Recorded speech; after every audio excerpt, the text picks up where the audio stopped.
Good morning! Nako, mukhang may hindi maganda gising. Thank you, Manang. Sige po.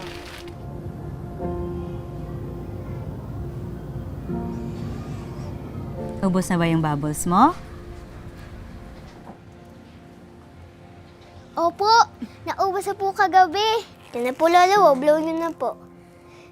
Yan na po, please. Yun, ang dami. Ito, sama po. Tama na, Apo. Pagod na si Lolo eh. Hinahapo na ako eh. Bukas na lang tayo maglaro ulit, ha? Nak, bakit mo love si Tatay Lolo?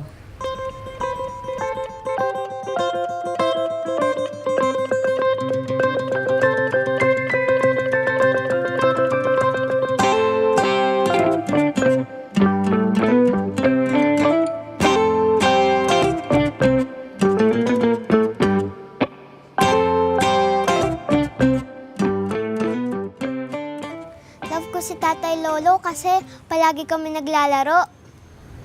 Yun ba yung gusto mo, Nak? Nak, sorry ah. Alam mo namang Sabado lang yung walang trabaho si Mami, diba? Tsaka, kasi hindi nga ako pinapalo. Kaya, love ko siya.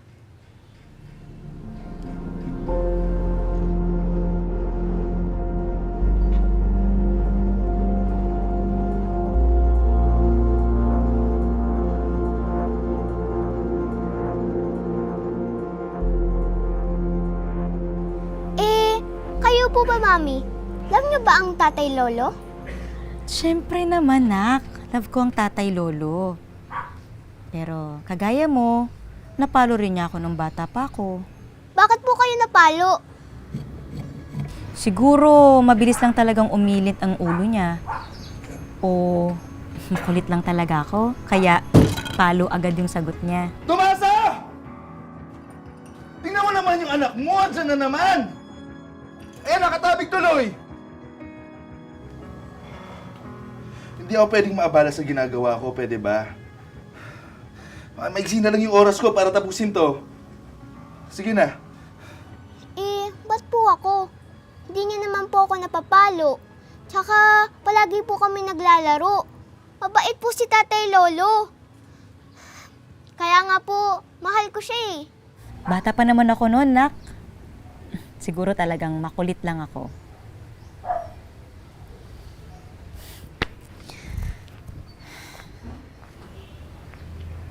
Pero alam mo, Nak, may magandang nadulot sa akin ng palo.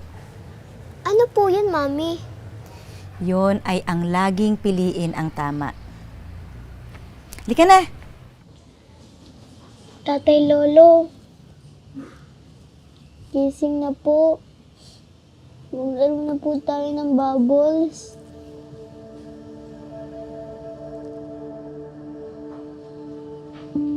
Tay?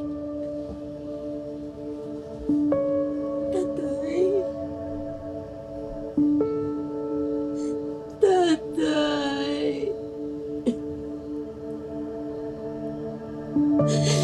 Tatay ko to eh, Tay. Tay, Tay, Tay. Tatay.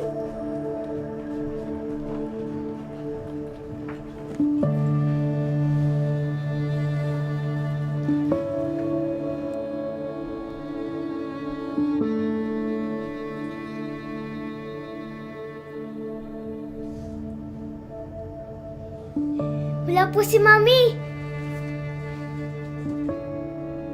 Ito ang pinakamahalagang eroplano sa lahat ng eroplano gawa natin. Para sa nanay mo to. Kaya mahalagang mahalaga na makarating ito sa kanya sa oras na sasabihin ko sa'yo. Itago mo itong maigi ha, sa loob ng damitan mo. Ilalabas mo lang pagdating ng tamang oras. Bakit Tatay Lolo? Parang kayamanan nito na kailangan mo lang ibaon sa ilalim ng lupa. Pero ikaw ang magtatago. pagdating ng takdang oras at naingatan mo ito at natupad yung usapan natin, may gantimpala ako sa iyo. Gantimpala? Laruan, Tatay Lolo? Anak, sa panahon na binabasa mo ito, ay marahil wala na ako sa piling mo. Una, nagpapasalamat ako sa Diyos na sa dulo ng aking buhay ay nakasama kitang muli sa iisang bubong. Salamat sa lahat ng iyong ginawa sa akin, sa abot ng iyong makakaya. Alam kong naging isang malapit na ama ako sa iyo, na labis nagpalayo ng iyong damdamin. Patawad, anak. Naging mabigat ang aking kamay at naging matalas ang aking dila tuwing ako'y mai-istorbo sa aking ginagawang trabaho. Hindi ko alam kung bakit, pero ang alam ko ay mali. Mali ang aking pagtugon tuwing may gusto kang malaman o itanong sa aking ginagawa. Patawad, anak. Nagkamali si tatay sa pagiging tatay sa iyo. Mali ang paggamit ko ng lakas. Hindi kita na-protect. Hindi ikaw ay lalo nasaktan. Ganun na lang ang pagkatuwa ko na bigyan mo ako ng pagkakataon pagdating kay JP. Hindi ko man mabayaran lahat ng pagkakamali ko o pagkukulang ko sa iyo. Ay nagkaroon ako ng pangalawang pagkakataon maging parang ama uli sa iyo dahil sa batang ito. Gwapo, matalino at higit sa lahat, masayahin ang batang ito. Nakikita ko ang mga ngiti mo sa mga labi niya. Pakiusap ko, huwag na huwag mong pagbibigatan ng kamay ng batang ito upang di lumayo ang damdamin sa iyo. Sa buhay ko, ito ang mga nakita ko. Walang halaga ang lahat ng bagay pagdating sa dulo. Kung hindi mo napahalaga at naibigay ang pagmamahal sa mga taong dapat makatanggap nito, pagmamahal pa rin ang pinakamahalaga. Masaya akong umabot dito at nakasama ko si JP. Mahal ko kayo ni JP.